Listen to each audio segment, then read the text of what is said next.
तुम्हाला थोडक्यात 2 शब्द सावित्रीबाईच्या जीवनावर आधारित सांगणार आहे। सावित्रीबाई फुले हे नेवासी पाटीलांच्या घराण्यातील सोन्याचा दिवस उजळला आणि सावित्रीबाई फुले यांचा जन्म झाला। त्यांचा जन्म 3 जानेवारी 1831 रोजी झाला। नेवासी पाटीलांच्या घराण्यामध्ये खूप लाडा प्रेमाने वाढलेली सावित्रीबाई वयाच्या 9व्या वर्षी त्यांचं लग्न झालं। त्यांच्या जीवनातील मी तुम्हाला छोटासा प्रसंग सांगते। जेव्हा सावित्रीबाई फुलेचं 9व्या वर्षी लग्न झालं तेव्हा सावित्रीबाई फुले आणि ज्योतिबा फुले हे त्यांच्या शेतामध्ये एका मोकळ्या वातावरणात बसले होते। सावित्रीबाई फुले आणि ज्योतिबा फुले जेव्हा बसले होते त्यांच्या शेतामध्ये, ज्योतिबा फुले म्हणाले सावित्रीबाईला, सावित्री अगं तुला ते मक्याचे झाड दिसतंय काय? सावित्रीबाई म्हणली, हो पाटील, मला ते मक्याचे झाड दिसतंय। ज्योतिबा फुले म्हणाले, ते मक्याचं जे रोपट आहे ते रोपट जसजसं मोठं होत असतं, त्याला जसजसे पाने फुटत असतात, तसंच मला या शिक्षणाचा एका छोट्या दुरापासून मोठी पंथी करायची आहे। मला शिक्षणाचा एक मोठा असा स्तंभ उभा करायचा आहे। जेव्हा शिक्षणाचं महत्व कळतं, मुलांना शिक्षणाशिवाय आज जगामध्ये कुठेही तुम्हाला जाता येणार नाही। शिक्षणाचा पर्याय जेव्हा आपल्याला शिक्षण येतं तेव्हा आपल्याला बाहेर राहण्याचं, खाण्याचं आणि वागण्याचं महत्व कळतं।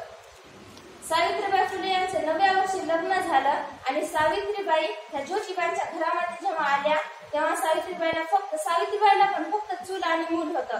सावित्रीबाई जेव्हा चुली समोर बसल्या होत्या तेव्हा ज्योतिबा आले आणि सावित्रीला म्हणाले, अगं सावित्री जरा इकडे येतेस का?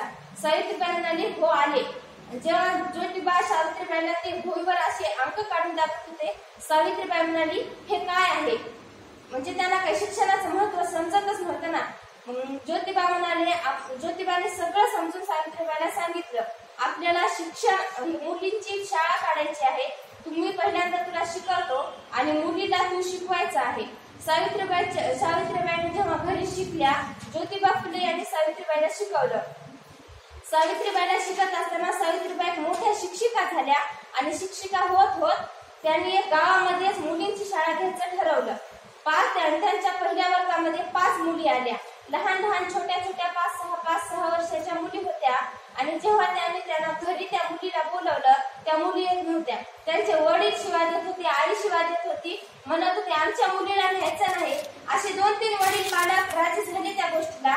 पहिल्यांदा 2 मुली आल्या सावित्रीबाईच्या शाळेमध्ये।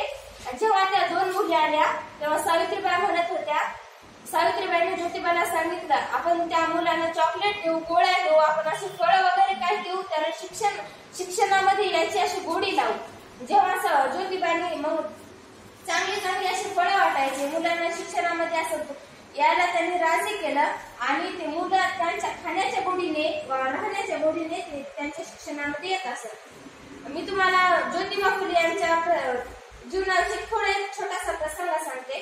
जेव्हा ज्योतिबा फुले लहान होते, लग्न झालं होतं त्यांचं, तेव्हा एका ब्राह्मणाच्या एका मित्राचं लग्न होतं।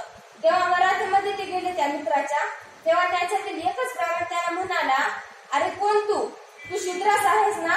तू शूद्रास असल्यामुळे तू आमच्या लोकांमध्ये पण येऊ नको आणि आमच्या वरातीमध्ये पण येऊ नको। जेव्हा ज्योतिबा फुले तिथं आले तेव्हा ज्योतिबा फुले नाराज झाले आणि घरी आले। ज्योतिबा फुलेच्या वडिलांनी विचारलं, काय झालं बाळा, तू नाराज का आहेस?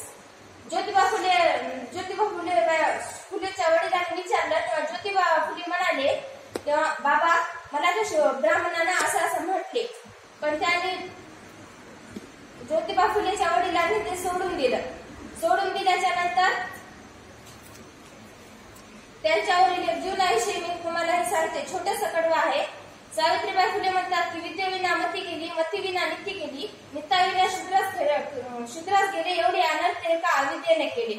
सावित्रीबाई फुले जेव्हा शाळेत जात असतात तेव्हा लोक त्यांना शेण फेकायचे, ते लुगडं धुवून त्या शाळेत जायच्या। धन्यवाद।